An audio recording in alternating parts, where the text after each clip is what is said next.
અને હવે ધોરણ 2 નો વિદ્યાર્થી સેલાણા ઋષિ એ એક બાળકની કૃતિ આપણે શ્રવણ કરવાની રહી ગઈ છે, પહેલા સાંભળી લઈએ અને ત્યાર પછી છેલ્લી કૃતિ નિહાળી અને પછી છૂટા પડીશું। તો સેલાણા ऋषि। ये भारत कोई भूमि का टुकड़ा नहीं है, ये जीता जागता राष्ट्र पुरुष है। ये वंदन की धरती है, ये अभिनंदन की धरती है, ये अर्पण की भूमि है, ये तर्पण की भूमि है।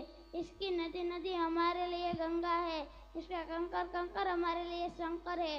हम जिएंगे तो इस भारत के लिए और मरेंगे तो इस भारत के लिए, और मरने के बाद भी गंगा जल में बहती हमारी अस्थियों को कोई कान लगाकर सुनेगा तो एक ही आवाज आएगी कि भारत माता की जय। अस्तु।